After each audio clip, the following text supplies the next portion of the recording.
acara akan kita mulai. Untuk itu, mohon pastikan jaringan Bapak Ibu stabil agar dapat mengikuti rangkaian acara pada hari ini dengan baik. Sebelum saya memulai acara, izinkan saya membacakan tata tertib pelaksanaan kegiatan pagi ini. Nama akun Zoom diganti dengan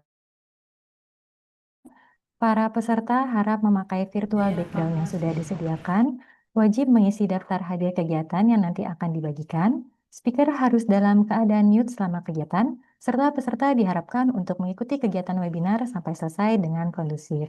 Terima kasih atas kerjasamanya. Baik, Bismillahirrahmanirrahim. Assalamualaikum warahmatullahi wabarakatuh. Salam sejahtera bagi kita semua. Shalom, Om Swastiastu, Namo Buddhaya, salam kebajikan. Selamat pagi, salam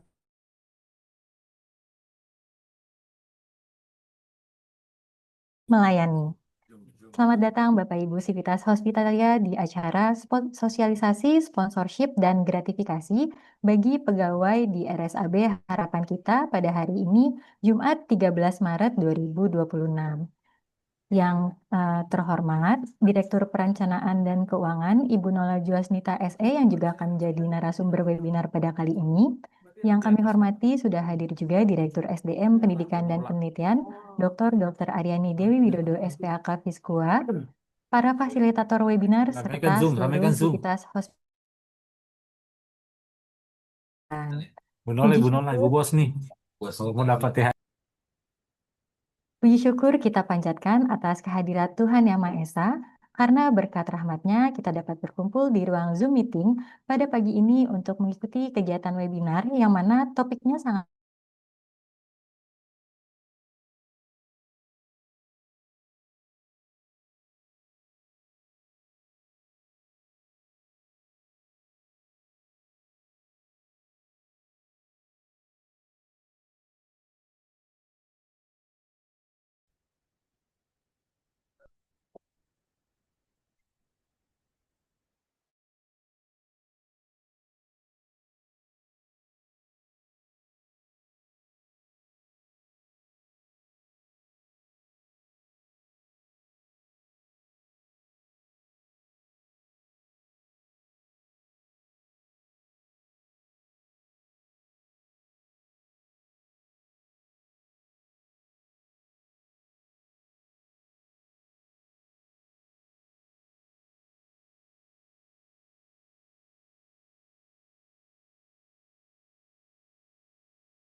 Bapak Ibu atas kendala teknisnya tadi. Perkenalkan, saya Mutiara akan memandu acara pada kegiatan kali ini. Sudah hadir bersama kita Ibu Nola Juasnita sebagai narasumber yang akan membawakan topik pemberian sponsorship serta pengendalian gratifikasi. Kepada Ibu Nola, kami persilakan untuk menyampaikan materi.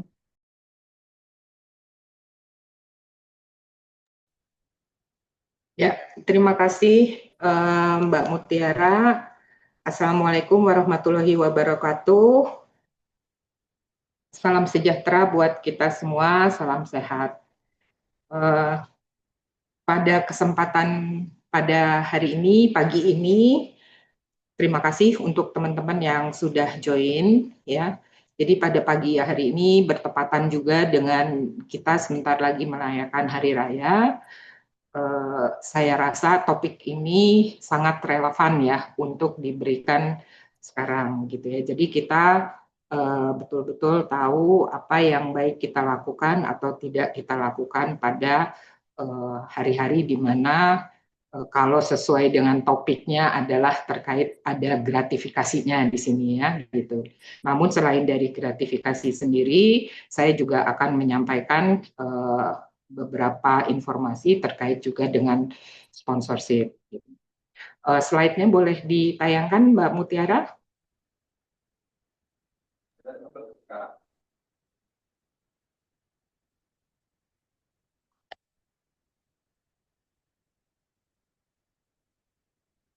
Oke, tolong di slideshow ya.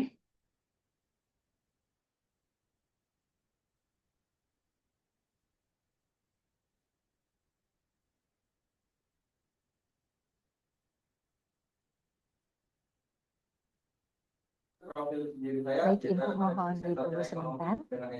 Bisa. Ya. Mungkin kita lanjut saja ke slide berikutnya. Agenda pada hari ini yang akan saya sampaikan kepada teman-teman itu adalah terkait dengan sponsorship, kemudian nanti kita juga bicara tentang gratifikasi, dan juga bagaimana unit pengendalian gratifikasi yang ada di RSAB. Next. Sebagai dasar hukum pengendalian gratifikasi dan sponsorship, itu adalah Undang-Undang nomor 20 tahun 2001 terkait dengan perubahan atas Undang-Undang nomor 31 tahun 1999 tentang pemberantasan tindak pidana korupsi. Kemudian untuk gratifikasi juga diatur di dalam Peraturan Menteri Kesehatan RI nomor 1 tahun 2022 tentang pengendalian gratifikasi di lingkungan. Dan yang terakhir, yang terbaru, ada beberapa perubahan yang diatur dalam Peraturan KPK nomor 1 tahun 2026. Sementara sponsorship sendiri diatur di dalam Peraturan Menteri Kesehatan RI nomor 58 tahun 2026 tentang sponsorship bagi tenaga kesehatan, di mana peraturan ini merupakan bagian dari 3 peraturan yang tadi sudah saya sampaikan. Next.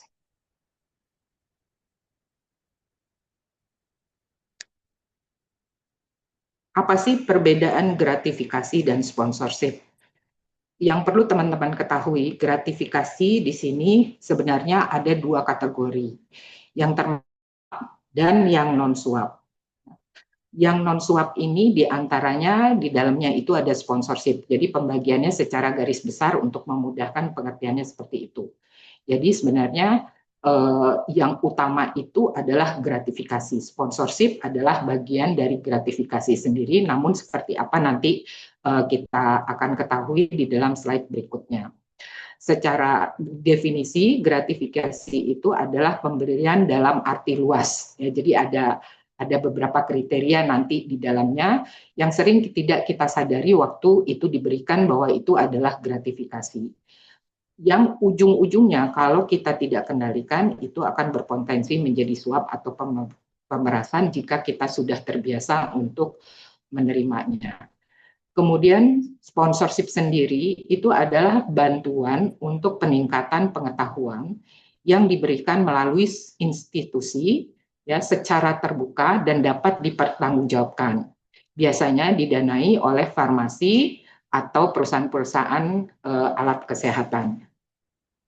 Next. Next.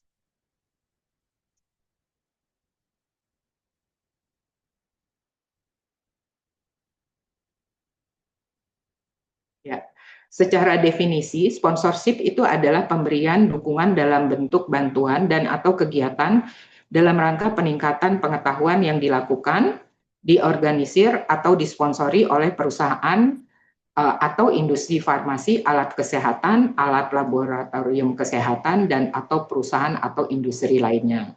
Sasaran dari sponsorship secara garis besar itu ada 2. Yang pertama itu adalah kepada tenaga kesehatan, di mana kategori tenaga kesehatan ini adalah pegawai ASN, non-ASN atau swasta, ya, atau juga tenaga kesehatan yang berpraktek secara perorangan. Di mana definisi dari pegawai itu adalah harus ada penugasan pimpinan dan sesuai bidang keahliannya. Yang kedua, sasaran sponsorship adalah ke penyelenggara, di mana penyelenggara itu bisa institusi.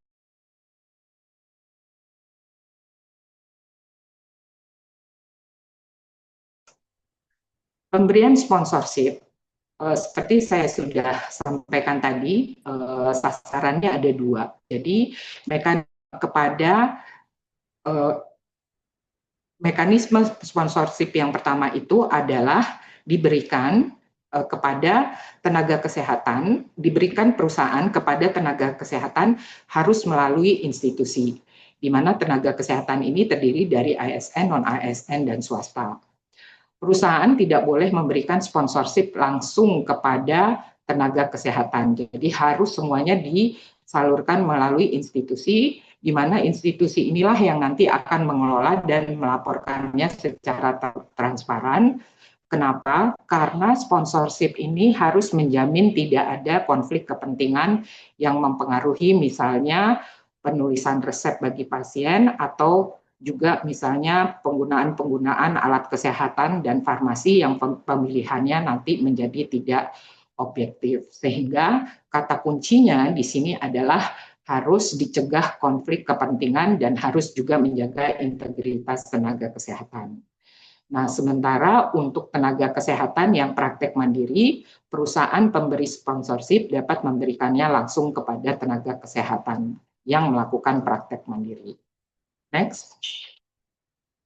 Sponsorship untuk tenaga kesehatan dapat diberikan dalam bentuk registrasi pendaftaran, tiket perjalanan, akomodasi maupun honorarium.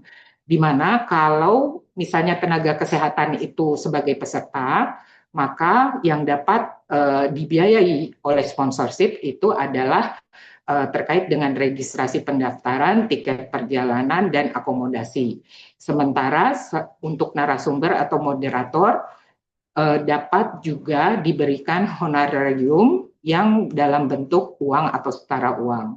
Jadi teman-teman yang penting di sini adalah kalau dia sebagai peserta, maka tidak ada satupun bentuk sponsorship yang dapat diterima dalam bentuk uang atau setara uang.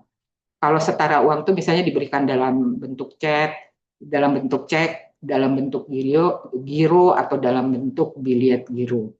Nah, sementara narasumber atau moderator itu dapat menerima honorarium dalam bentuk uang atau setara uang. Jadi, kalau biaya registrasi pendaftaran tiket perjalanan dan akomodasi itu harus langsung dibayarkan kepada misalnya registrasi ya institusi penyelenggaranya, tiket perjalanan ya kepada perusahaan maskapai atau kereta atau apapun, dan akomodasi harus langsung ke hotel misalnya. Kemudian sponsorship dapat diberikan kepada institusi penyelenggara ya, yang dapat digunakan untuk mengadakan seminar atau pertemuan ilmiah, ataupun juga dapat digunakan untuk pendidikan dan pelatihan. Nah, yang penting kita ketahui di sini adalah perbedaannya adalah apabila diberikan langsung kepada tenaga kesehatan, maka besaran sponsorship-nya itu dapat sesuai dengan ketentuan dari perusahaan yang memberikan sponsorship. Namun apabila diberikan ke institusi penyelenggara, maka besaran sponsorship yang diberikan harus sesuai dengan ketentuan peraturan perundang-undangan atau unit cost yang berlaku pada unit penyelenggaranya. Jadi misalnya RSAB diberikan sponsorship, kemudian memberikan sponsorship itu nanti kepada penerima yang artinya yang berhak atau dianggap layak untuk menerima sponsorship itu, maka itu akan mengikuti ketentuan yang ada di RSAB dalam hal ini sesuai dengan SBM yang berlaku. Sponsorship yang sah itu harus tidak mempengaruhi independensi pelayanan. Ya. Yang kedua adalah tidak dalam bentuk uang tunai atau setara uang, kecuali untuk tenaga kesehatan yang berpraktek mandiri atau tadi misalnya untuk honorarium sebagai moderator atau sebagai narasumber. Kemudian tidak boleh diberikan langsung kepada individu dan harus diberikan melalui institusi yang nantinya akan diberikan kepada penerima sponsorship sesuai dengan bidang keahlian. Pemberian sponsorship ini harus diberikan secara terbuka dan dikelola oleh institusi secara transparan dan dapat dipertanggungjawabkan. Next. Bagaimana sih mekanisme pelaporan dari penerimaan dan bagaimana mekanisme penerimaan dan pelaporan sponsorship? Di RSAB itu sudah diatur di dalam SOP AP nomor 232 tahun 2024 tentang mekanisme penerimaan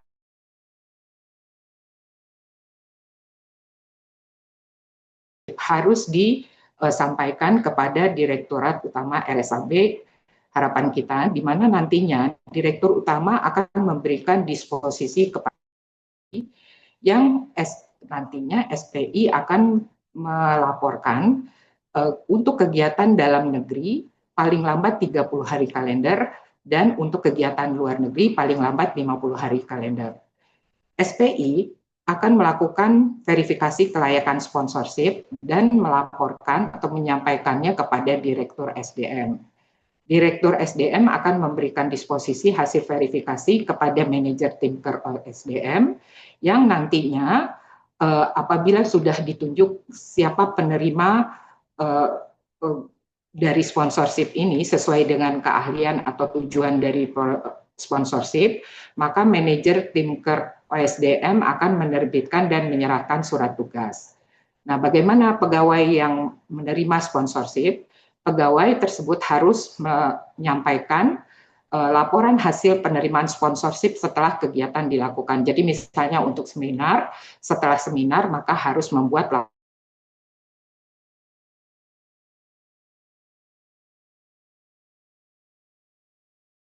di RSAB maksimum 5 hari kerja setelah kegiatan berlangsung.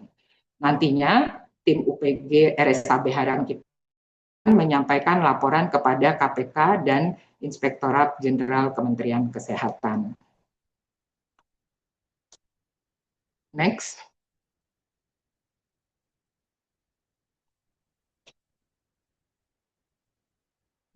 Berdasarkan SE Menteri Kesehatan nomor 66 tahun 2017, itu sudah diatur terkait dengan mekanisme pelaporan sponsorship, di mana mekanismenya apabila tenaga kesehatan telah menerima sponsorship, maka seperti tadi saya bilang harus membuat laporan kepada institusi. Dalam hal ini institusi diwakili oleh UPG paling lambat 5 hari kerja setelah penerimaan sponsorship.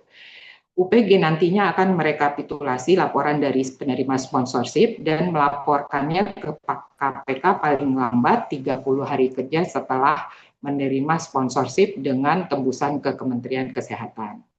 Nah, itu adalah tugas kita di RSAB. Nah, namun di luar itu, pemberi sponsorship atau perusahaan atau industri yang memberikan sponsorship itu juga mempunyai kewajiban melaporkan ke KPK dengan tembusan ke Kementerian Kesehatan, yaitu berupa rekapitulasi pemberian sponsorship selama periode 1 bulan yang berjalan paling lambat 10 bulan berikutnya.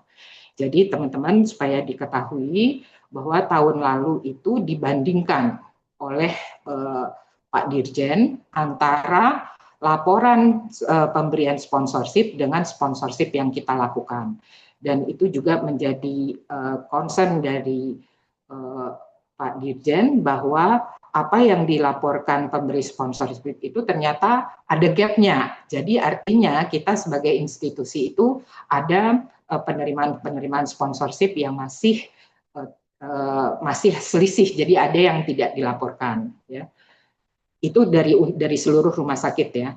Next, kemudian berikut adalah contoh format pelaporan bagi institusi ya. Jadi ini yang nanti dibuat oleh unit pengendalian gratifikasi sebagai pelaporan, dan selanjutnya next itu adalah format pelaporan bagi tenaga kesehatan praktek mandiri. Jadi kalau misalnya ada di sini dokter-dokter yang praktek mandiri misalnya gitu ya, menerima itu juga harus membuat pelaporan dari sponsorship yang diterimanya.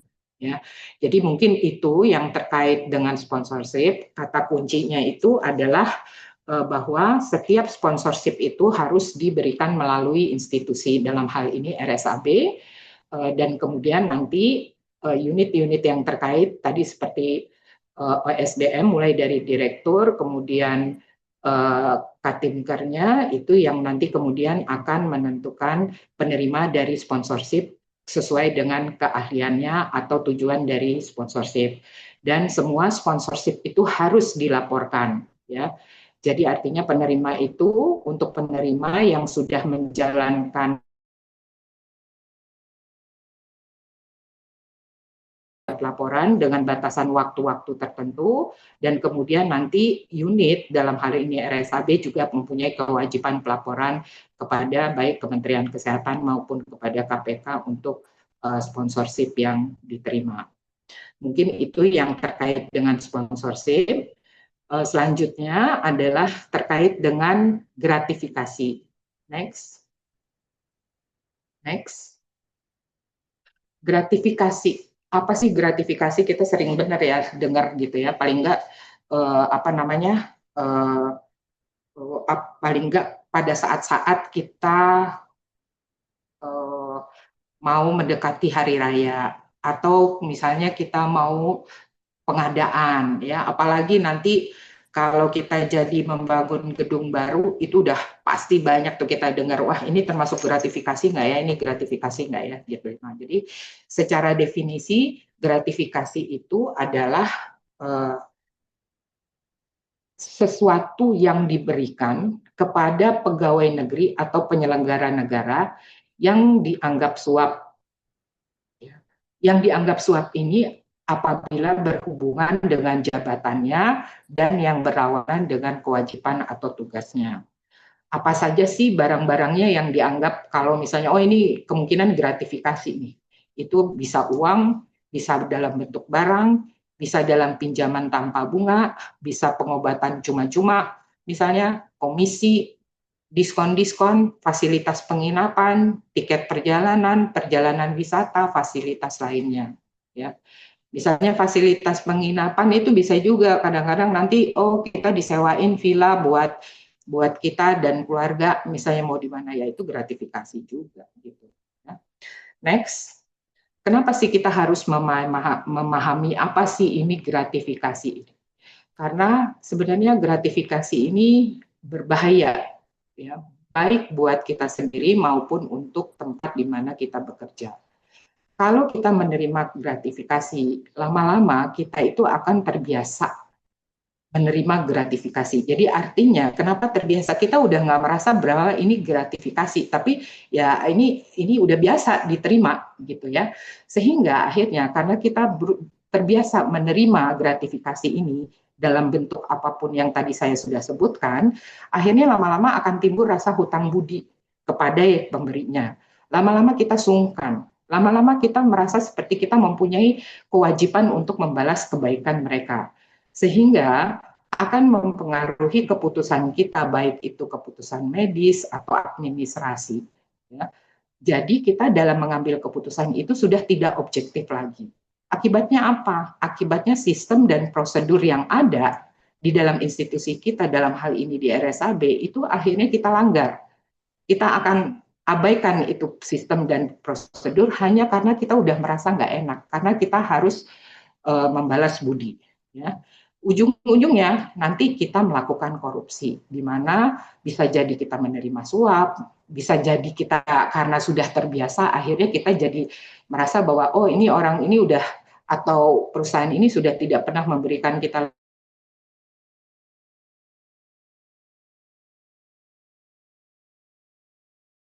atau tindakan-tindakan korupsi lainnya. Jadi ini sangat bahaya sekali teman-teman. Jadi kita harus betul-betul mengenal apa gratifikasi.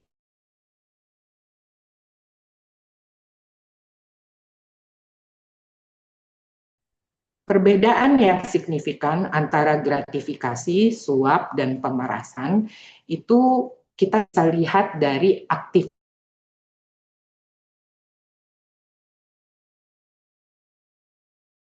beri maupun penerima itu bersifat pasif. Kemudian kalau suap itu penerima bersifat pasif, pemberi bersifat aktif. Sementara kalau dari pemerasan kebalikannya, penerimanya aktif, pemberinya pasif. Ya. Jadi kalau kita lihat di sini gratifikasi itu berhubungan pasti dengan jabatan. Ya, biasanya itu ada sifatnya tanam budi. Dia nggak ada urusan apa-apa, pokoknya dikasih aja terus ya, kayak yang baik gitu ya. Sampai akhirnya kita tadi itu bisa-bisa kita merasa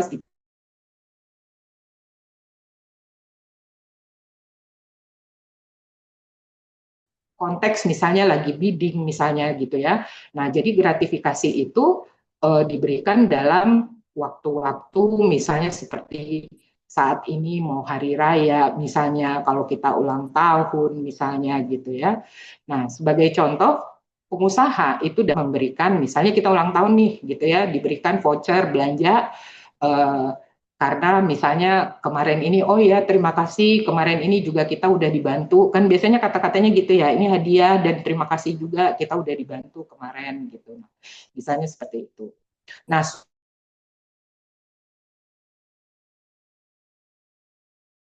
tertutup atau pertemuan yang terbatas antara pemberi dengan penerima. Nah, sebagai contoh, misalnya pengusaha menyuap penjabat pemerintah untuk mendapatkan, misalnya pengusaha menyuap pegawai yang ada di RSAB supaya dia menang bidding, supaya dia membocorkan apa sih berapa sih harganya misalnya kan, supaya mereka jadi menang bidding misalnya gitu. Kemudian banyak hal-hal lain yang untuk mencapai satu tujuan tertentu atau memenangkan suatu transaksi atau mendapatkan suatu transaksi. Nah, pemerasan ini seperti tadi saya sudah sampaikan, penerima yang aktif. Jadi artinya misalnya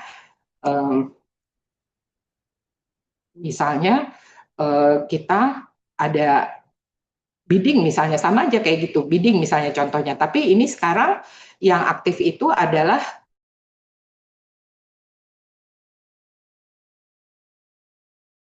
saya segini, Anda nggak saya menangkan, misalnya gitu. Ya, jadi ini yang membedakan antara gratifikasi, suap, dan pemerasan. Next, kalau kita menerima gratifikasi, sebaiknya apa yang kita lakukan? Kita dapat menolak atau kita bisa juga mendapat menerima. Ya. Apa yang harus kita tolak atau gratifikasi yang terlarang atau yang kita sebut sebagai gratifikasi yang sudah dikategorikan sebagai suap. Ya. Nah, gratifikasi ini pasti berhubungan dengan jabatan, kedinasan, dan juga pasti berbenturan kepentingan. Contohnya misalnya marketing fee, terus bisa juga cashback, voucher, diskon, terus yang berkaitan dengan pengadaan misalnya barang dan jasa. Ya, ini betul-betul harus ditolak. Jadi artinya ada keputusan yang harus kita berikan di sini. Ya. Misalnya contohnya saya diberikan gratifikasi atau suap supaya misalnya memenangkan pada saat kita mau tender misalnya ya, ini misalnya mau tender bank untuk bank mitra misalnya. Nah, itu adalah gratifikasi yang terlarang. Nah, untuk gratifikasi yang dapat diterima itu ada dua kategori ya. Ada gratifikasi yang wajib dilaporkan dan tidak wajib dilaporkan, di mana untuk yang wajib dilaporkan itu biasanya diterima secara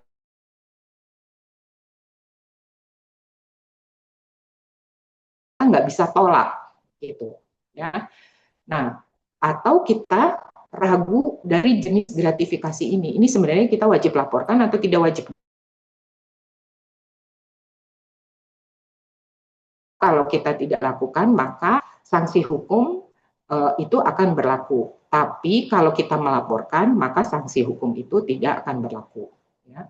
Dilaporkan kemana? Dilaporkan kepada unit pengendalian gratifikasi yang ada di RSAB, paling lama 5 hari kerja, dan kemudian UPG akan melaporkan ke KPK paling lama 30 hari kerja setelah gratifikasi diterima. Nah, gratifikasi yang tidak wajib dilaporkan adalah apa? Gratifikasi yang terkait atau diterima untuk acara sosial, administratif, atau hukum, intinya yang tidak terkait dengan kedinasan atau benturan kepentingan. Next, gratifikasi yang tidak wajib, gratifikasi yang dianggap suap atau wajib kita laporkan itu adalah seperti marketing fee, atau imbalan yang bersifat transaksional yang terkait dengan pemasaran suatu produk. Jadi misalnya ada pemasaran obat-obatan supaya obatnya dipilih. Kalau Anda bisa menjual sekian, maka kita akan dapat marketing. Maka individu tersebut akan mendapatkan marketing fee sekian gitu ya. Ini bisa secara medis atau non medis ya. Nah, ini adalah yang dianggap suap. Bisa bentuknya cashback dalam bentuk uang, voucher, diskon, tapi bukan diberikan kepada institusinya. Nah, cashback-nya ini, kalau Anda beli barang saya, nanti Anda akan saya kasih cashback atau voucher atau diskon yang digunakan untuk kepentingan pribadi. Biasanya gratifikasi ini terkait dengan pengadaan barang jasa, pelayanan publik, atau proses-proses lainnya. Nah, yang dianggap suap juga yang perlu teman-teman ketahui dan sadari di sini adalah sponsorship kepada individu. Ya, tadi saya sudah jelaskan bahwa kalau misalnya di RSAB, sponsorship itu harus diberikan kepada institusi, kemudian institusi sesuai dengan ketentuan yang akan memberikannya kepada individu-individu yang dianggap. Kemudian yang dianggap suap juga adalah gratifikasi terkait layanan publik. Jadi teman-teman, misalnya ini seperti yang teman-teman juga sudah ketahui, yang kita juga sudah larang di sini adalah misalnya seperti antrian ya, antrian dapatnya nomor 10 tapi pengennya nomor 1 ya, jadi nanti dibeliin makanan, dikasih apa segala macam, petugas-petugas yang menentukan urutan dari antrian rawat misalnya ya, gitu. Nah, itu adalah yang terkait layanan publik. Dan satu lagi, jangan salah, tipping buat petugas parkir itu juga termasuk sebenarnya ya. Jadi karena ini terkait dengan layanan publik. Nah, apa yang tidak dianggap suap gratifikasi ini ya? Jadi gratifikasi yang tidak dianggap suap tapi terkait dengan kedinasan itu seperti misalnya pemberian seminar kit, plakat dan cenderamata, misalnya kunjungan ke luar negeri dalam tugas kedinasan.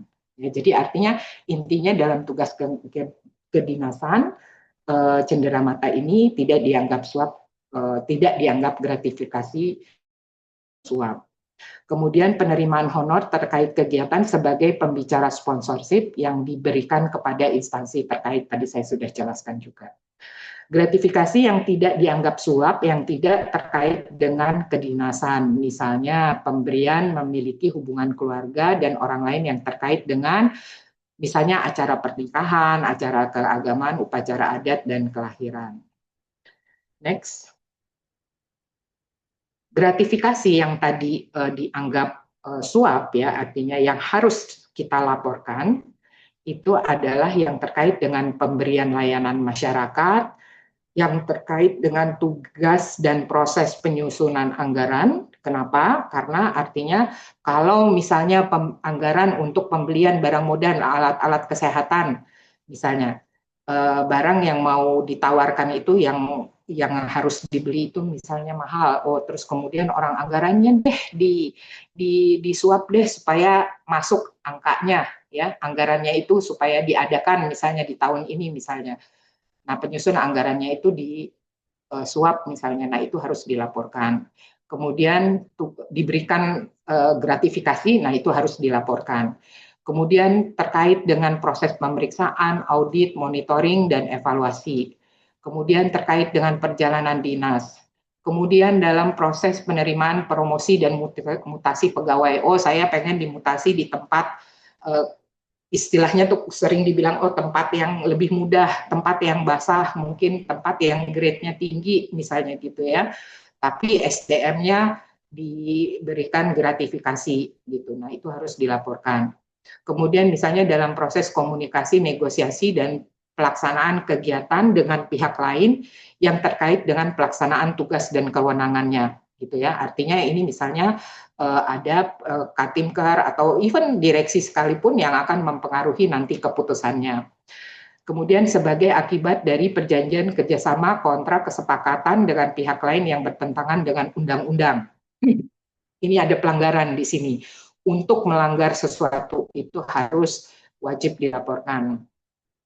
Sebagai ungkapan terima kasih sebelum, selama, atau setelah proses pengadaan barang dan jasa. Itu juga tidak boleh dan harus dilaporkan. dalam pelaksanaan pekerjaan yang terkait dengan jabatan dan bertentangan dengan kewajiban tugasnya. Dan yang terakhir ini, hati-hati teman-teman, kita mau lebaran ini, dari pejabat pegawai atau dari pihak ketiga pada hari raya keagamaan. Next. Nah, bagaimana dengan gratifikasi yang tidak wajib dilaporkan? Ya, yang tergolong apabila kita menerima terkait dengan hubungan keluarga selama tidak memiliki konflik.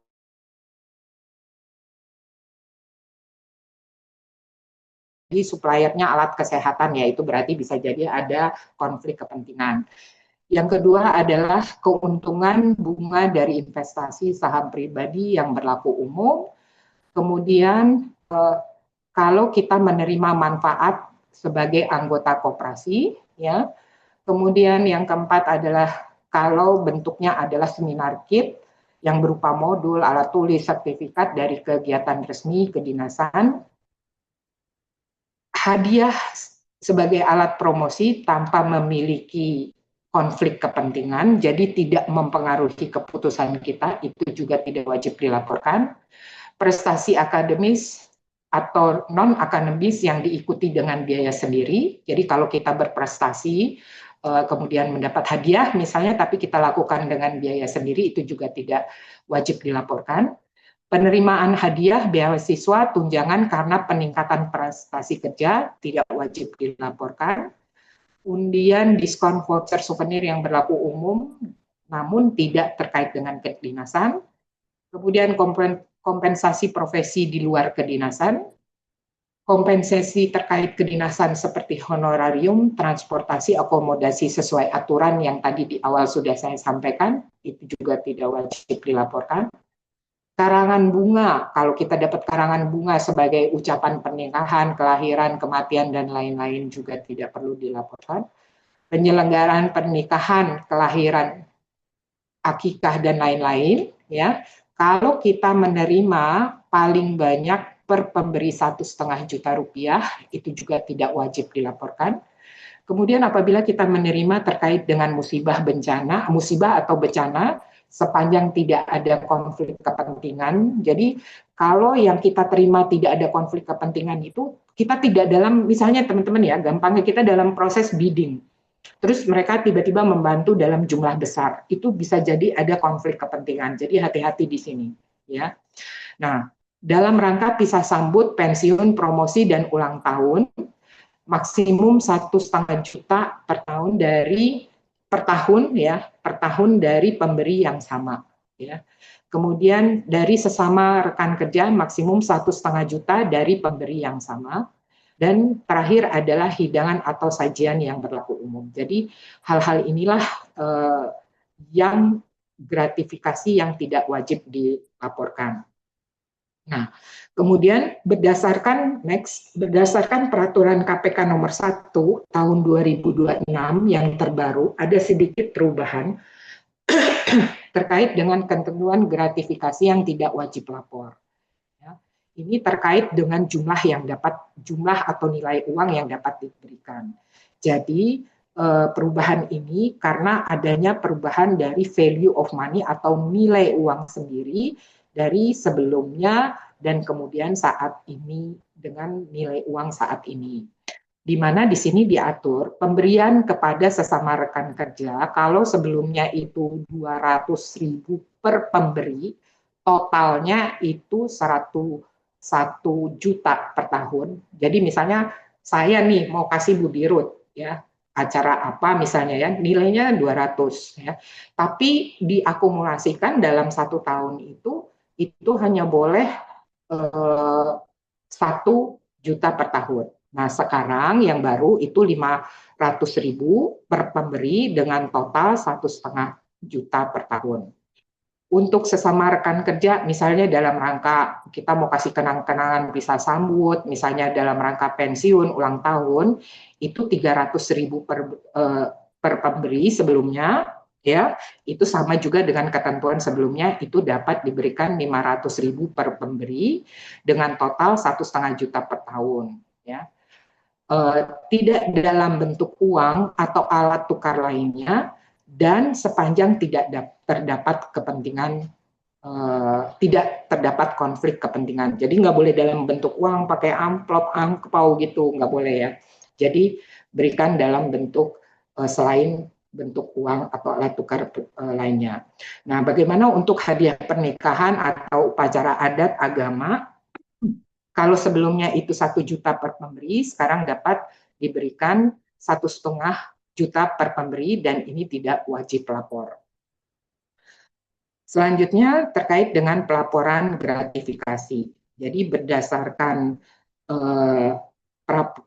peraturan KPK nomor 1 tahun 2026 yang mengatur tentang pelaporan gratifikasi, yang penting kita ketahui adalah dalam pasal 2 ayat 1, ya, penerima gratifikasi wajib melaporkan gratifikasi. Ya. Kemudian pasal 4A, ya, penyelenggara negara maupun pegawai negeri, ya, dapat yang menolak gratifikasi, ya, jadi yang menolak gratifikasi dapat melaporkan penolakan gratifikasinya. Jadi kalau dulu itu kalau menolak nggak dilaporkan, tapi kalau sekarang kita menolak itu bisa dilaporkan, ya.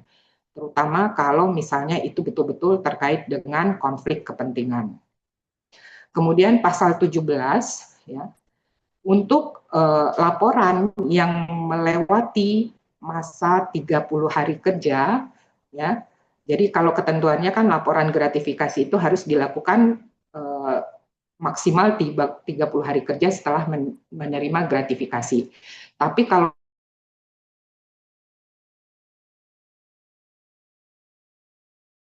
ya itu ditetapkan menjadi milik negara. Ya. Next. Nah, laporan gratifikasi laporan diterima, maka maksimal 20 hari kerja, laporan itu ditindaklanjuti dan kemudian harus ditetapkan status dari kepemilikannya. Artinya di sini KPK akan menentukan apakah gratifikasi itu bisa diterima dan digunakan oleh penerima atau pelapor, ya, atau dia tidak boleh diterima, ya, dengan melakukan penandatanganan SK gratifikasi, ya, sesuai dengan ketentuan KPK. Next. Mekanisme pelaporan gratifikasi di RSAB, next slide. Mekanisme pelaporan gratifikasi di RSAB diatur di dalam SOP AP nomor 33 di tahun 2024. Di mana di sini diatur bahwa pelapor melapor gratifikasi maksimum 5 hari kerja. Bisa dilakukan melalui 2 channel atau kita bisa melakukannya dengan 2 cara.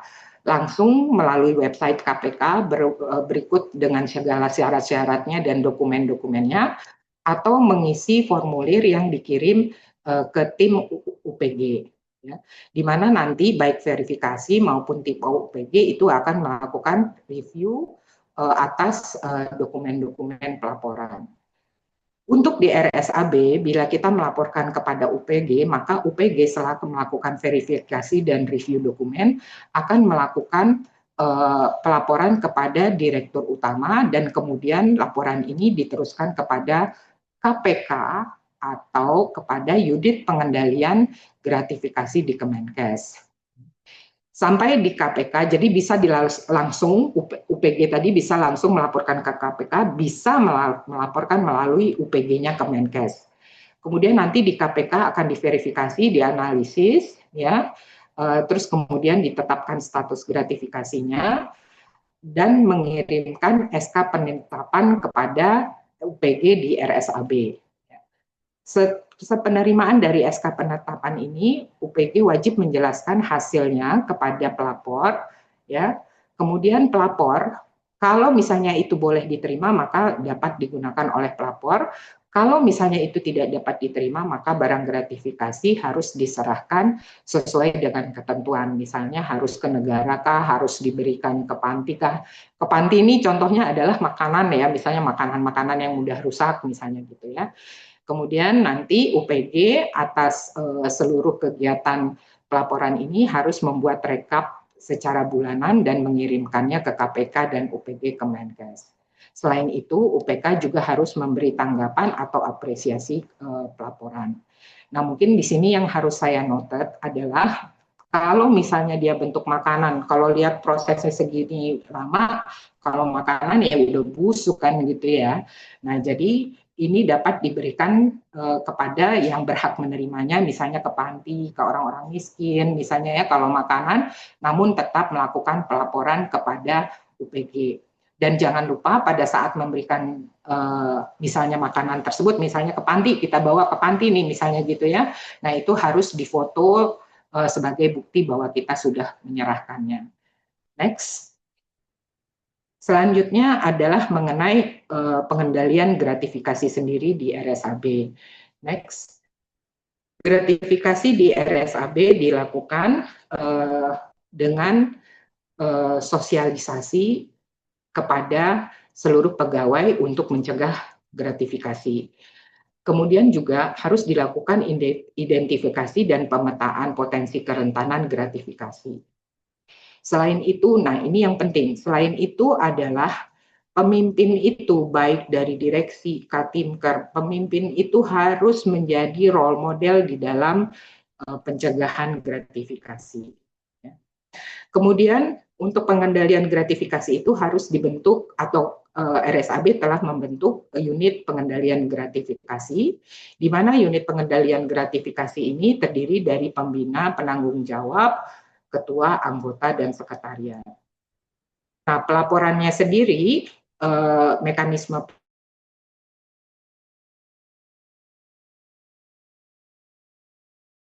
gratifikasi itu paling lama 10 hari kerja sejak tanggal gratifikasi diterima.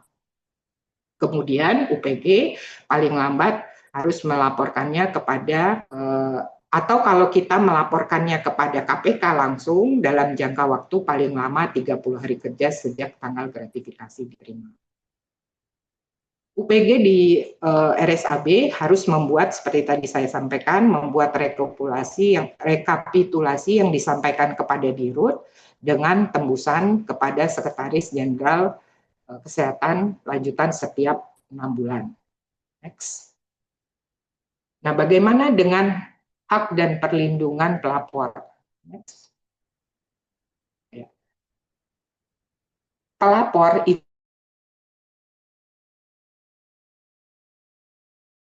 hak dan kewajibannya dalam pelaporan gratifikasi. Kemudian kalau waktu kita setelah melapor, jadi waktu kita melapor itu kita harus dapat penjelasan dari UPG mengenai hak dan kewajiban kita dalam pelaporan gratifikasi. Kemudian UPG juga berkewajiban atau kita berhak mengetahui perkembangan dari laporan gratifikasi apabila kita sudah melaporkan. Selain itu kita juga harus atau kita berhak memperoleh perlindungan kerahasiaan atau identitas dari kita atau pelapor sebagai pelapor. Kemudian perlindungan permohonan pelapor bila diperlukan. Dalam melaksanakan perlindungan, UPG berkoordinasi dengan instansi terkait.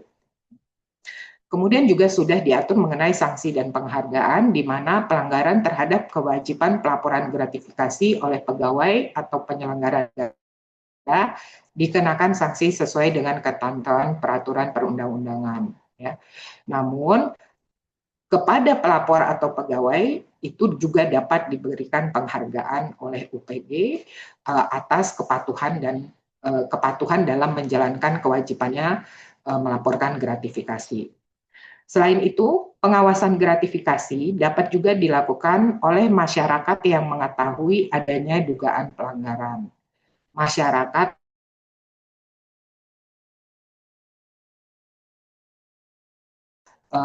melaporkan gratifikasi ini. Kemudian identitas pegawai penyelenggara atau masyarakat yang melapor itu dijamin kerahasiaannya. Sementara pengaduan gratifikasi itu sendiri dilaksanakan sesuai dengan ketentuan peraturan perundang-undangan. Pimpinan unit bertanggung jawab atas pelaksanaan pengendalian gratifikasi di lingkungan unit kerja yang ada di RSAB ini. Jadi pimpinan ini dalam hal ini Direktur Utama bertanggung jawab atas pelaksanaan pengendalian gratifikasi. Nah, peran unit pengendalian gratifikasi di RSAB, next. Yang utama itu adalah mengidentifikasi dan pemetaan potensi kerentanan. Jadi artinya identifikasi itu bisa terjadi di mana aja sih, misalnya gitu ya. Tadi kita udah tahu yang tergolong yang wajib dilaporkan itu, artinya itu adalah tempat-tempat yang rentan untuk terjadinya gratifikasi. Nah, itu harus diidentifikasikan dan harus dipetakan potensinya apa aja. Jadi misalnya itu bisa terjadi di unit apa, kemudian bagaimana nanti gratifikasi itu. Nah, itu bisa harus dilakukan oleh UPG. Kemudian harus terus melakukan atau secara berkala melakukan sosialisasi terkait dengan pencegahan gratifikasi ini. Termasuk juga tadi kalau di awal saya sudah menyampaikan tentang sponsorship, itu juga harus terus secara reguler itu disosialisasikan. Kemudian melakukan pelaporan dan juga penetapan status gratifikasi setelah diterima dari KPK. Mungkin itu yang saya dapat sampaikan, Mbak Mutiara, pagi ini teman-teman semua yang hadir di dalam webinar pagi ini terkait dengan sponsorship dan gratifikasi. Mudah-mudahan ini dapat kita laksanakan bersama-sama sesuai dengan ketentuan yang ada dan juga kita tidak terjebak oleh gratifikasi yang nantinya kalau terus-menerus kita lakukan, akhirnya kita akan terkena sanksi akibat tindakan korupsi. Mungkin itu yang bisa saya sampaikan. Terima kasih Mbak Mutiara. Saya kembalikan kepada Mbak Mutiara. Baik, terima kasih Ibu Nola. Mari kita beri reaction atas pemaparan dari Ibu Nola yang sangat bermanfaat nih. Dan tentunya relevan dan kita sebagai pegawai atau Sivitas Hospitalia RSAB Harapan Kita. Nah mungkin selain tepuk tangan nih kita juga bisa kasih reactionnya seperti slogan kita ya Bu ya. Yaitu sepenuh hati melayani ya. Berarti ya kita bisa kasih reaction love juga nih untuk Ibu Nola. Dan dari Terima materi kasih. yang yang tadi disampaikan oleh Ibu Nola, jadi kita tahu nih bahwa ada perbedaan antara sponsorship dan juga gratifikasi, dan dua-duanya ini memang ada praktiknya gitu. Nah, gratifikasi pun ada perbedaan-perbedaannya gitu. Jadi gratifikasi ada yang bisa kita tolak, ada yang bisa kita terima, mana yang bisa kita laporkan dan tidak perlu kita laporkan juga. Nah, baik Bapak Ibu. Selanjutnya kami membuka sesi diskusi dan tanya jawab. Maka dari itu jika Bapak Ibu memiliki pertanyaan atau ingin sekedar sharing berkaitan dengan sponsorship dan gratifikasi, silakan gunakan fitur raise hand atau Bapak Ibu juga dapat menyampaikannya di kolom komentar ruang Zoom. Nah, sesi pertama akan kami buka untuk 3 orang. Nah, ini sudah ada Ibu Sarpita. Boleh Ibu Sarpita silakan di-unmute.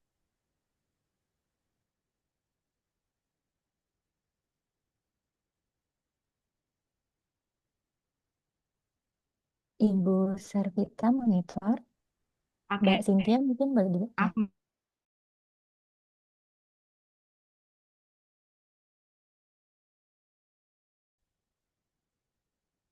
Assalamualaikum warahmatullahi wabarakatuh, Bu Nola. Terima kasih ya, Bu, Ya, sudah Waalaikumsalam. memberikan sosialisasi ya, terkait gratifikasi ini kepada kami. Sebenarnya kan memang ini bukan barang yang baru ya, Bu ya. Ini sudah biasa. Iya. Sudah lama kita ini kan. Cuma kadang-kadang di kita tuh masih ada permasalahan yang ini gratifikasi nggak ya? Kalau begini gratifikasi nggak ya? Gitu kadang-kadang seperti itu. Nah, kalau saya kan terkait dari keperawatan ya Bu ya. Nah, kami tuh contoh yang pertama itu adalah kami itu sering mendapatkan eh, kegiatan kami harus uji coba alat kesehatan misalnya. Nah, pada saat uji coba alat itu kan biasanya ada pertemuan ya Bu. Ada pertemuan, mereka menyampaikan sosialisasi dan dalam pertemuan tuh misalnya kita suka dikasih misalnya apakah nasi nasi kotak atau snack atau apa gitu ya Bu di dalam kegiatan itu. Nah, yang menjadi pertanyaan saya yang pertama itu adalah yang kayak gini nih masuk gratifikasi nggak ya? Nah, yang kedua adalah terkait pemberian donat kah, kue kah, atau apalah yang ada di ruang rawat inap Bu. Biasanya pasien-pasien itu pada saat pulang kan eh, dia memberikan perawat itu apakah kue ataukah makanan. Yang perawat sendiri tuh nggak akan sempat untuk mikirin ini gratifikasi atau enggak gitu ya, Bu. Ya, kadang-kadang kedekatan, apalagi kalau pasiennya itu sudah pasien langganan, bolak-balik, suster aku bawa ini deh, aku bawain ini deh, aku bawain ini, misalnya kayak gitu. Nah, hal-hal kayak gitu bagaimana ya, Bu? Makasih, Bu. Ya, oke. Saya coba jawab, tapi nanti tolong Pak Aziz bantu saya ya, ditambahkan ya. Jadi mungkin kita kembali lagi ya. Kalau saya melihat dari pakemnya, ya, pakemnya itu adalah kita tadi saya sudah sampaikan apa yang harus dilaporkan atau tidak dilaporkan. Jadi kalau misalnya kita yang tidak dilaporkan itu artinya gini, kalau kita ragu dengan jenis gratifikasi, jadi artinya gratifikasi yang bisa diterima, tapi wajib dilaporkan, ya, itu salah satunya adalah ragu dengan jenis gratifikasi tersebut, gitu. Jadi artinya dilaporkan ya dilaporkan saja. Kalau menurut saya seperti itu, gitu, ya. Jadi yang pertama adalah itu ya, Bu Vita ya. Nah, yang kedua itu adalah misalnya sering dikasih donat, kue, apa segala macam gitu ya. Nah, mungkin dibiasakan saja. Kalau seluruh perawatan sudah selesai, ya, kalau misalnya mau diterima, maksudnya artinya diberikan itu boleh diterima, tapi tetap tadi seperti sudah disampaikan, apakah itu termasuk yang perlu dilaporkan atau tidak dilaporkan. Kenapa saya bilang kalaupun diterima, artinya kan kadang-kadang kita nggak bisa nolak ya. Tadi seperti saya sampaikan. Jadi kalau tadi teman-teman ingat yang diterima wajib dilaporkan. Dalam keadaan sulit menolak, diterima secara tidak langsung atau ragu dengan jenis gratifikasinya, kan gitu ya. Nah, jadi artinya kalaupun kita terima misalnya itu terima saja setelah selesai semuanya, gitu, dibiasakan seperti itu. Jadi artinya misalnya sudah selesai perawatan mau pulang gitu ya, tapi kalau ditanya wajib dilaporkan nggak, ya dilaporkan gitu. Mungkin Pak Aziz ada tambahan? Baik, halo, suara saya terdengar? Terdengar Pak, silakan Pak Ya. Aziz. Baik, terima kasih Bu. Terima kasih Bu Sarvita. Yang terkait dengan sosialisasi yang diberikan bentuknya konsumsi ya. Nah itu pada prinsipnya kalau kegiatan itu memang resmi dan memang mendapatkan artinya izin dari rumah sakit ya, idealnya kan setiap sosialisasi alat maupun apa itu kan harusnya mendapat perizinan dari rumah sakit karena keterkaitannya itu kan nanti uji cobanya dan sebagainya itu akan ke pasien kita. Itu yang pertama. Terus yang kedua, apakah jangan sampai itu akan mempengaruhi independen kita tadi yang seperti disampaikan Bu Nola, mentang-mentang sudah dikasih sosialisasi terus dikasih makanan ya harusnya memang nggak layak dipakai jadi layak dipakai. Nah itu kan akan mempengaruhi independen kita dalam mengambil keputusan. Nah itu juga dipastikan. Jadi yang seperti Bu Nola tadi sampaikan sebaiknya tetap dilaporkan. Nah bentuk laporannya nanti bisa ke UPG karena itu sifatnya kita sudah diberikan kewenangan juga seperti yang mengelola yang bentuknya makanan seperti ini. Karena kalau kita sesuai dengan alur KPK itu pasti makanan itu jadi mubazir lah, katakan seperti itu. Itu yang pertama. Terus yang terkait kedua tadi, kita kan sudah sepakat ya untuk pasien-pasien yang memang pasien kita yang memberikan bentuk gratifikasi yaitu kan tanam budi. Karena yang seperti saya sampaikan sebelum-sebelumnya itu bahwa ada kejadian-kejadian itu memang nanti pada akhirnya pasien itu minta pelayanan lebih. Nah itu pun kami sudah sering mendapatkan keluhan atau komplain dari pasien terkait setelah dia memberikan sesuatu, kok saya pelayanannya biasa-biasa aja, kok malah pelayanannya nggak bagus. Nah hal-hal seperti itu yang tadi itu jadi tanam budi, sehingga mereka merasa dengan dia memberikan sesuatu, mereka nanti biasanya yang harusnya kita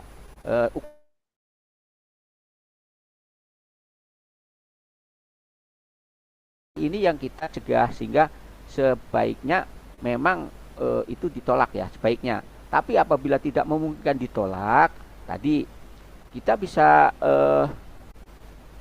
sampaikan atau kita salurkan ke menerima, misalnya yang masyarakat sekitar kita yang nggak mampu, tapi emang dianjurkan itu ke panti sosial ya, panti asuhan atau yang lain. Tapi kalau memang jauh, kita bisa menyalurkan ke masyarakat di sekitar kita kan, misalnya yang di belakang yang memang kelihatan tidak mampu atau kurang mampu. Nah, itu nanti difoto dan dilaporkan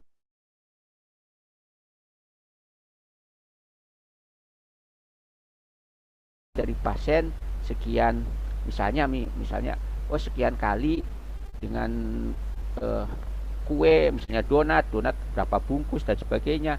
Nah, itu sudah disalurkan sekian sehingga pengelolanya itu betul-betul transparan dan akuntabel gitu. Jadi kita ya, saya anjurkan bahwa apabila dikasih pasien itu tetap tadi misalnya terpaksa diterima, itu tetap harus disalurkan, jangan dimakan oleh teman-teman petugas, sehingga itu akan menjadi tadi utang budi dan sebagainya.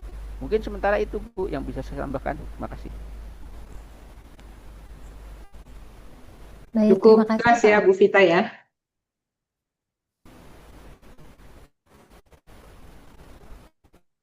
Bu Bu Vita Sartika masih di unmute. mute.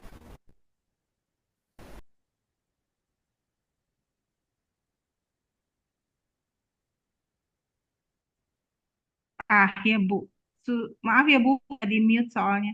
Jadi Pak Asis, kalau untuk yang pertama Bu Nola, untuk yang eh, obat itu kan resmi ya dari rumah sakit ya, memang kegiatan yang harus kami lakukan.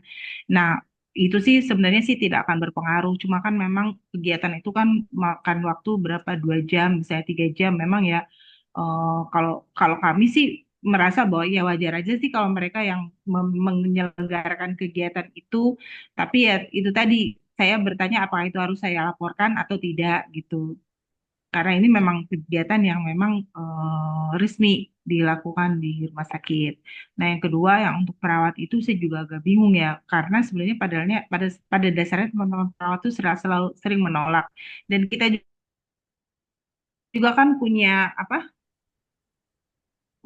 tanda itu loh, tidak menerima pun gitu Pak Asis, yang dulu kita suka sebarin itu kan kayaknya masih ada di ruangan juga. Mungkin bisa diperbaiki, direvisi lah, diremajakan lagi gitu tanda itu, tanda tidak menerima pemberian misalnya kayak gitu. Nah, itu kita mungkin bisa dibantu untuk itu.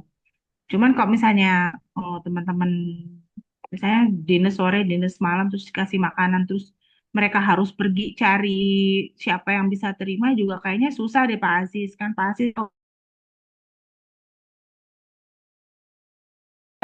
ini tuh terjadi di luar mereka mau sih, mereka rata-rata sih tidak minta, dan seringkali kita menolak gitu. Nggak usah, jangan repot-repot kayak gitu, tapi kan keluarga pasien masih saja gitu. Nah, pada dasarnya sih itu sih Pak Aziz, tapi kalau misalnya sampai harus mikirin ini mau dikirimin kemana, kayaknya teman-teman nggak bisa kali Pak Aziz, itu nggak memungkinkan gitu situasi jenisnya. Itu sih kalau saya pikirannya ya. Tapi mungkin untuk perawat bisa bisa ini kali Bu Nola dari SPI nanti boleh boleh menyampaikan, bisa diskusi lebih banyak ya Bu Nola. Ya, boleh. Jadi artinya nanti kita bikin khusus untuk perawat itu boleh. Nanti kita bikinkan lagi karena ini memang harus secara terus-menerus diingatkan. Jadi tadi tolong teman-teman Iya, diingat biar ya. jelas Bu.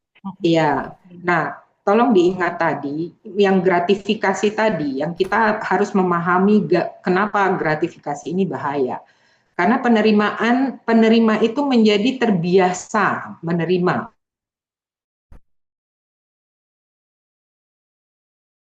Kadang-kadang yang seperti tadi saya bilang, bahwa kita ada gratifikasi tolak atau terima, tapi kita terpaksa akhirnya nerima misalnya. Ya, nerima tadi itu ada dua. Satu, kita wajib melaporkan. Ya, yang kedua adalah seperti tadi saya sudah sampaikan, pada saat kita misalnya memang tidak terima, ya kita harus seperti Pak Aziz tadi juga bicarakan, bahwa kita harus memberikan kepada yang lebih berhak, ya gitu. Kalau malam-malam nggak bisa, saya nggak tahu nih Pak Aziz, kalau kita kasih ke cleaning service bisa masuk nggak tuh Pak Aziz? Tolong di mute ya. Mas Cahya Ramadan, tolong di mute. Maksudnya 28 ya. Oke. Baik, mohon izin Bu untuk misalnya tadi yang disampaikan Bu Sarwita malam-malam, kita masih bisa.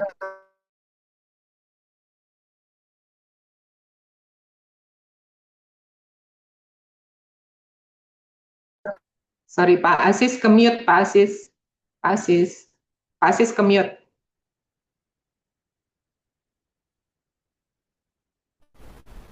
Mohon izin Bu, mohon maaf. Jadi tadi yang disampaikan Bu Vita misalnya malam-malam, penyaluran bisa minta tolong security mungkin Bu, misalnya tetap karena hukumnya kalau kita nerima, satu menyalurkan, dua melapor. Itu yang menjadi beban buat kita. Ya jadi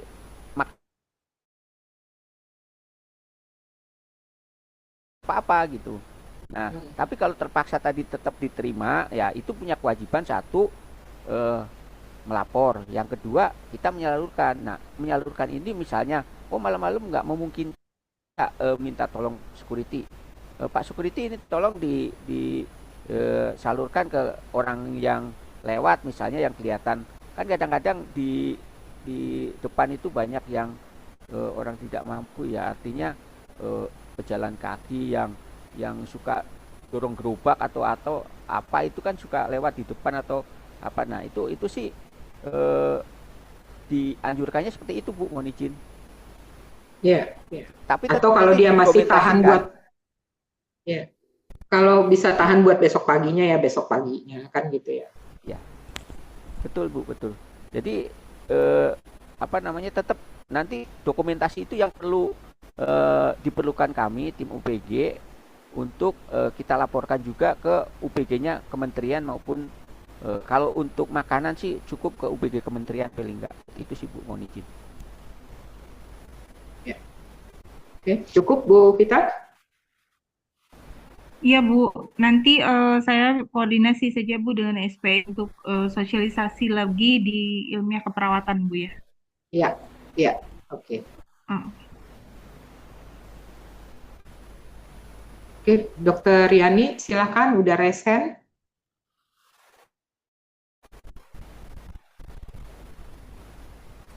Ya, selamat pagi Bu. Iya, pagi Dok. Iya, Bu, jadinya ya saya setuju sih Bu, yang seperti tadi lebih baik kalau memang misalnya kita nggak punya mekanisme yang memudahkan untuk melapor atau memberikan ke orang yang lebih membutuhkan, sebaiknya kita langsung kalimatnya jangan disarankan Pak Aziz, dilarang menerima, udah gitu aja. Karena kita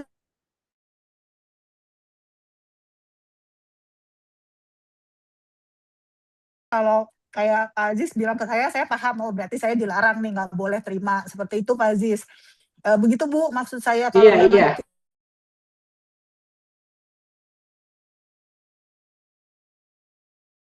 Kadang-kadang suka ninggalin aja udah di loket gitu loh Bu. Nah itu kan kadang-kadang ini gimana? Maksud saya, tapi mudah-mudahan sih saya yakin juga kalau kita biasa begitu juga nanti teman pasien-pasien juga pasti nggak akan begitu sih Bu. Kalau saya sih keyakinan saya begitu. Karena yang suka itu tuh kejadian dia tinggalin Bu, kita udah nolak, dia tinggalin di depan gitu kan, kita nggak mungkin ngurusin dia doang ya Bu ya. Dia tinggalin depan Dok, dia tinggalin di depan gimana gitu kan. Nah kalau memang gitu mungkin memang harus ada juga yang bisa dipasang dan dilihat pasien yang kalimatnya lebih ke pasiennya juga gitu loh Bu. Kadang-kadang kan kita mungkin kebiasaannya sudah seperti itu gitu ya. tanda terima kasih, tapi ya benar bisa samar satu saat, jadi kita kayak harus men-treat dia lebih gitu ya. Terus yang kedua Bu, yang terkait memang yang tadi seperti Bu Vita, kadang-kadang kan memang kalau ada acara-acara itu walaupun resmi itu kan memakan waktu gitu ya Bu. Terus ya kalau memang begitu, sepertinya kan bisa dua ya Bu. Saya sih kepengennya kalau memang udah memakan waktu, kadang-kadang kan lapar juga ya Bu, maksudnya capek dan sebagainya gitu. Bisa nggak sih difasilitasi rumah sakit kalau memang itu memang bagian dari programnya rumah sakit gitu. Toh karena ada alat, jadi gini, karena kalau menurut saya Bu, kayak teman-teman perawat diikutin ya, sebenarnya seberapa gede sih mau dipakai gitu kan, tetap nanti misalnya gitu barang sama farmasi budgetingnya ada atau enggak, misalnya kan kayak gitu Bu. Kadang-kadang kan otorisasi itu nggak di teman-teman perawat misalnya. Jadi agak saya tuh kadang-kadang kayak ini bener nggak sih kayak gini gitu loh Bu gitu. Karena kan otorisasinya bukan di mereka, walaupun nanti teman-teman misalnya bilang oh bisa dipakai, tapi kan penentuan itu nggak semudah itu, nggak dari kita doang gitu loh Bu. Toh kayak misalnya barang konsolidasi kan juga ya kan nggak di kita, tapi kan kita pakai juga gitu, harus pakai gitu.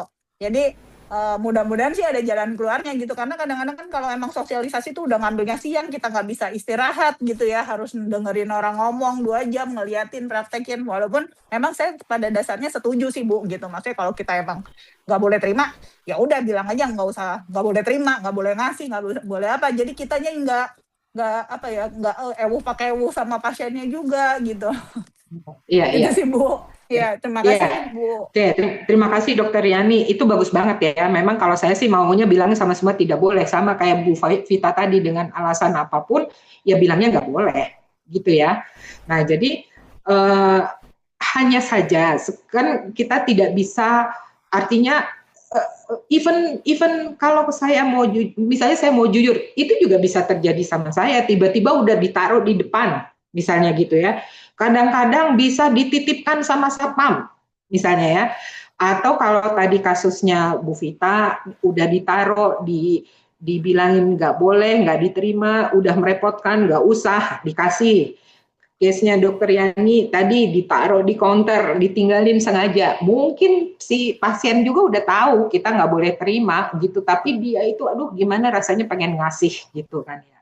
Nah sehingga timbullah tadi ya, seperti yang tadi saya sudah sampaikan, bahwa akhirnya kita jadi harus melaporkan, karena apa, yang wajib, yang kita terima dan wajib dilaporkan itu adalah yang diterima secara tidak langsung misalnya ya. Itu case-nya Dokter Yani, case-nya Dokter Vita dalam keadaan sulit menolak ya, atau kita ragu-ragu nih sebenarnya boleh atau enggak misalnya gitu. Nah, jadi artinya bahwa setuju sekali, kita mungkin Pak Aziz, kita perlu pikirkan tuh bentuknya apa, atau kita lihat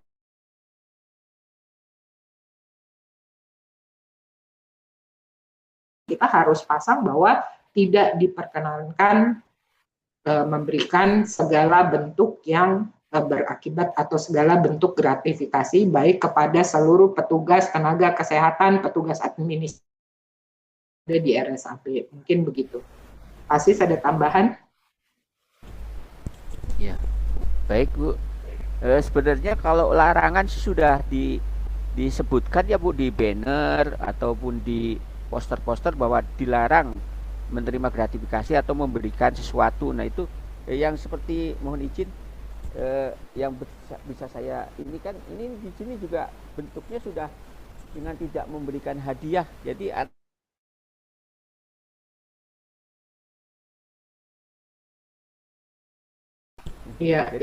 di surat, di banner-banner maupun standing banner juga itu sudah sebenarnya bahasanya memang dilarang. Untuk sosial dideketin Pak, kecil suaranya Pak. Ya, kayak di surat edaran juga di sini dilarang menerima gratifikasi juga Bu, surat edaran yang barusan saya share juga. Nah selalu bahasanya memang yang disampaikan ke teman-teman ASN itu bahwa di situ dilarang. Cuma ini kan tadi perlu penegasan seperti yang Dr. Yani sampaikan tadi ya. Oke, berarti memang kita tidak bilang menyarankan, tapi memang dilarang. Seperti itu Bu, makasih Bu. Ya, mungkin nanti perlu juga kita lihat Pak, misalnya kayak pendaftaran online atau apa gitu ya. Mungkin kita perlu taruh, apakah bisa ditaruh tulisan gitu ya, misalnya gitu Pak. Terus kemudian di TV-TV kita selain informasi yang disampaikan, nanti bisa berganti misalnya di layarnya untuk tidak memberikan gratifikasi atau lainnya. Mungkin kita bisa kaji lagi sih Pak. Tapi intinya setuju tadi Dokter Riani, kalau kita aturan itu sebenarnya aturannya dilarang. Ya, cuman tadi yang disampaikan itu akibat dari yang sudah dilarang itu tetap masih ada nongol di muka kita tuh kita harus apa kan gitu ya. Ya. Mungkin itu ya. Mudah-mudahan cukup menjawab ya Dokter Yani ya atau cukup bisa dikomentari. Ya, terima kasih Bu. Bu, boleh satu lagi nggak Bu? Boleh. Bu, misalnya nih Bu, yang terkait tadi tuh yang kalau misalnya dikasih kado gitu ya Bu, itu berapa Bu jumlahnya jadinya? Misalnya boleh ngasih, misalnya nih saya ada yang ngasih nih ulang tahun gitu ya Bu. Itu misalnya yang ngasih, ya saya tahu kalau misalnya orang lain pasti jatuhnya saya harus lapor ya Bu ya. Tapi kalau misalnya yang ngasih temen gitu, itu gimana Bu? Terus harganya berapa tadi ya Bu? Lupa. Makasih Bu. Temen nih teman kerja ya? Teman kerja Bu, iya. Oke. Orang RSAB juga, iya. Iya, Pak Sis, tolong bantu aku deh. Siap. Jadi mohon izin Dok, kalau untuk bingkisan seperti itu maksimal 1,5 juta Dok. 1,5 juta ya, ya oke. Maksimal itu Dok. Maksimal. Ya, jadi harganya maksimal sih kado ya, kado itu. Setahun atau sekali pemberian? Setahun. Kalau yang memberi mohon izin Bu, kalau yang memberi misalnya saya memberi dokter Yani misalnya itu maksimal saya memberi dokter Yani itu setahun 1,5. Nah tapi misalnya saya memberinya dalam bentuk misalnya pas dokter ulang tahun, terus misalnya saya pas dokter ada acara apa, nah itu bisa aja kan nggak langsung gelondongan 1,5 juta gitu Bu Dok, bisa 300 dulu atau 500 atau itu maksimalnya satu orang tuh memberinya 1,5 juta seperti itu sih. Kalau yang dokter terima yang kolektif itu sih bisa lebih, tetapi ya itu otomatis harus melapor seperti itu sih Dok. Oh, jadi nggak boleh uang ya? Nggak boleh uang ya, Pak? Nggak boleh. Oh baik. Nggak boleh. Ya. Nggak boleh uang. Ya. Nggak boleh. Jadi kalau Pak Jis, anak saya sunatan. Terus udah gitu teman-teman datang kasih amplop. Nah itu berarti juga nggak boleh. Kalau itu dalam bentuk uang nggak apa-apa Dok. Kalau bentuknya acara keagamaan seperti sunatan tadi, terus pasang apa namanya kikis gigi ya, kikis gigi. Yang kalau di Bali itu kan apa sih kalau potong gigi, kan ya kikis gigi. Potong gigi. Itu boleh bentuk uang.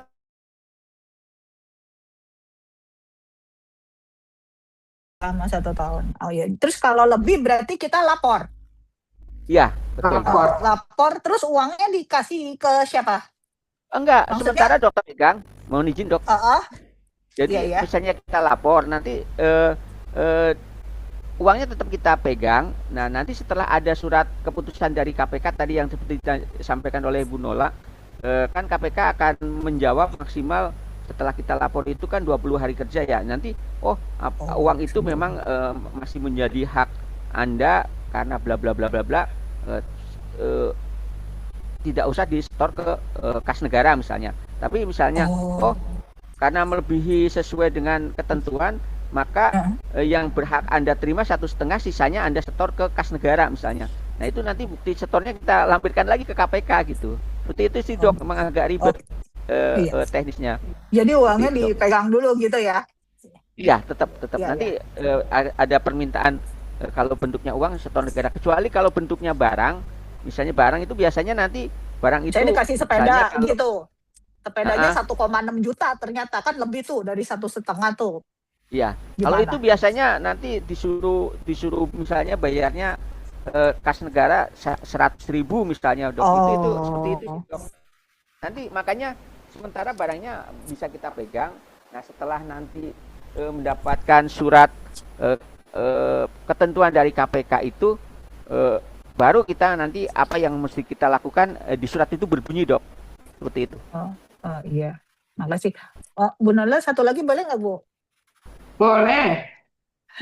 Ya Bu, tadi kan kalau saya baca di slide-nya tuh, misalnya kayak tadi yang terkait teman-teman perawat selesai prosesnya gitu ya Bu, tapi kan tadi kayaknya itu mungkin apa untuk pengadaan maksudnya Bu? Yang tadi tuh yang nggak boleh sebelum, selama, dan sesudah proses, itu tuh maksudnya yang kayak gimana ya Bu? Karena kan kadang-kadang ada tuh orang yang suka kayak gitu tuh Bu, misalnya ibaratnya kayak syukurannya dia lah gitu, proyeknya nembus atau gimana, misalnya kayak gitu kejadian gimana Bu? Kita itu apakah diperkenankan atau enggak Bu? Karena kalau baca dari situ kesannya bukan kesannya, bacaannya kayak nggak boleh ya Bu ya? Tetap nggak boleh. Iya, oke. Tetap nggak boleh. Ya. Baik Bu, terima kasih, Ya. jelas. Yo, Sudah sama-sama. jelas Bu, makasih Bu, Ya. makasih Pak Ajis. Ya. Terima kasih, Dok. Ya, baik. Terima kasih untuk Ibu Nola, Ibu Sarvita juga untuk pertanyaannya, dan Dr. Irmaniani dan Bapak Asis untuk jawabannya. Untuk sesi pertama ini kita masih membuka untuk satu pertanyaan ya dari satu orang. Mungkin ini Pak Koko nggak resen sih, tapi ada checklist hijau nih Pak Koko. Apakah ingin memberikan pertanyaan atau mungkin sharing Pak Koko? Makasih Mbak Mutira, tidak Mbak, terima kasih. Oke, berarti Pak Koko tidak. Mungkin ada Bapak Ibu yang ingin bertanya lagi atau mungkin sekadar sharing. Selain itu kami ingatkan juga Bapak Ibu untuk mengisi link presensi yang sudah di-share lewat kolom komentar.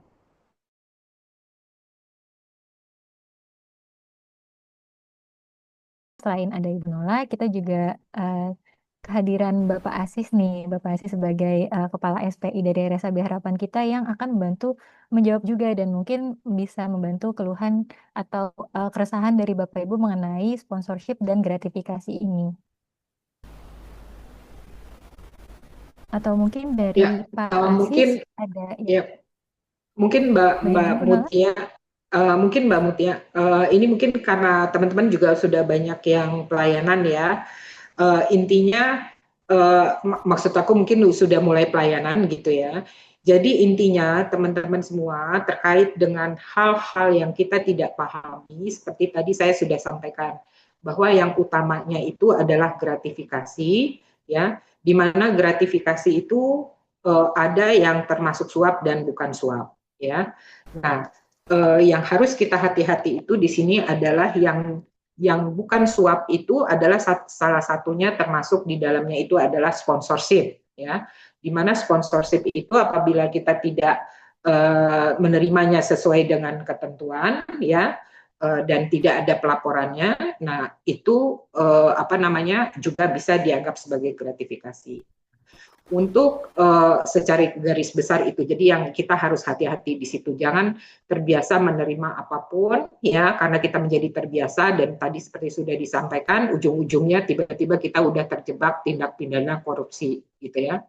Nah, adapun untuk hal-hal yang secara teknis boleh nggak boleh ini gimana, itu bisa nanti dikomunikasikan kepada unit pengendalian gratifikasi ya, dan bisa juga nanti mungkin saya akan kemudian artinya nanti saya akan susulkan unit pengendalian gratifikasi kita itu siapa-siapa aja, dan juga bisa dikomunikasikan kepada SPI ya. Jadi artinya mungkin nanti banyak hal-hal, apalagi ini udah dekat-dekat Lebaran, terus mungkin kita nanti kalau awal tahun tuh biasanya kita sering membuat kontrak, kita mungkin ada bidding lagi nanti mau AIB, nah itu rajin-rajin deh untuk mengkomunikasikannya baik kepada unit pengendalian gratifikasi, kepada SPI, dan even juga boleh silahkan kalau misalnya mau dikomunikasikan kepada aku sendiri gitu ya.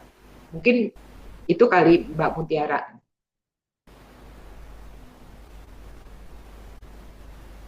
Pak Asis ada tambahan? Untuk Pak Asis Sama Bu, boleh untuk intinya menambahkan Pak? izin untuk sponsorship ya, tadi memang agak dalam tanda petik kita kadang-kadang terima sponsorship kalau kita melapor aman gitu aja sih. Intinya kalau kita sudah mendapatkan surat tugas dari SDM, artinya semua laporan itu jadi tanggung jawab tim UPG. Itu yang menjadi catatan ya. Tapi kalau teman-teman tidak mendapatkan surat tugas dari SDM, itu menjadi tanggung jawab pribadi, dan silakan melapor pribadi. Apakah nanti dalam laporan itu nanti Anda harus di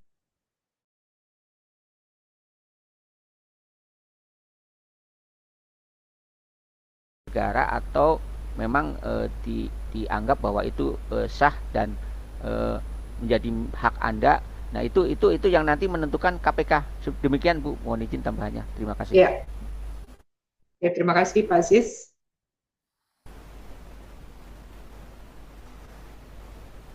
Ya, mungkin itu Mbak Mutiara. Ya, baik Bu. Baik Bu, nah sebelum mengakhiri acara mungkin kita akan melakukan sesi dokumentasi terlebih dahulu. Jadi kami mohon Bapak Ibu untuk dapat mengaktifkan perangkat kamera masing-masing.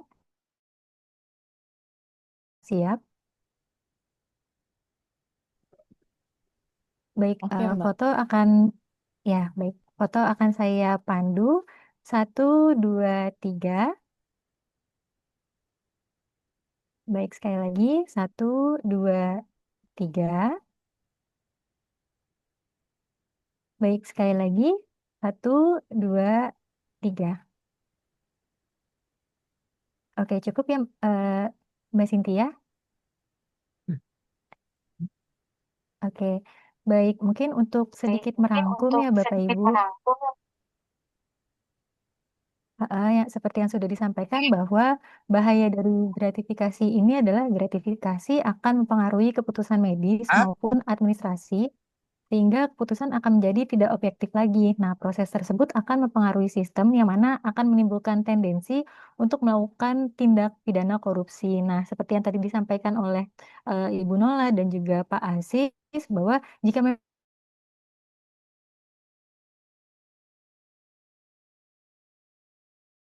lapor atau tidak, lebih baik lapor ya, begitu ya. Baik, kita sudah sampai di penghujung kegiatan webinar sosialisasi sponsorship dan gratifikasi bagi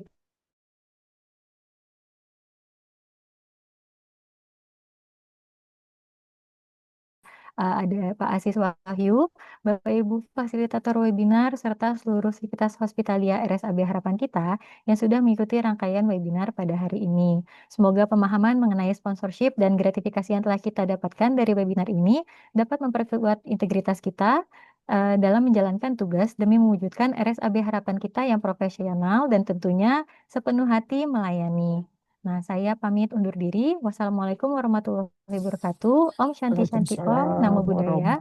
Selamat beraktivitas kembali dan sampai jumpa di kegiatan selanjutnya. Terima kasih Bapak Ibu.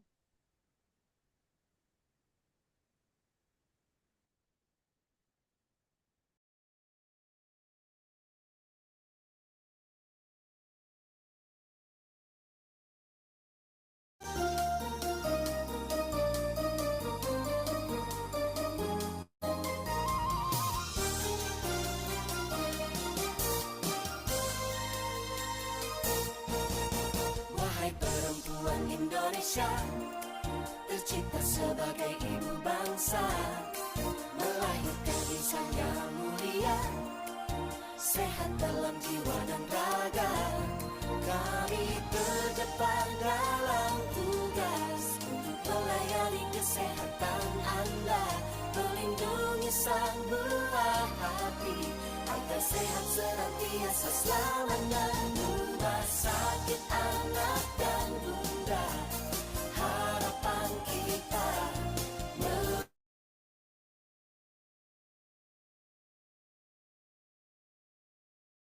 Rumah sakit anak dan bunda, harapan kita, sehatkan Indonesia.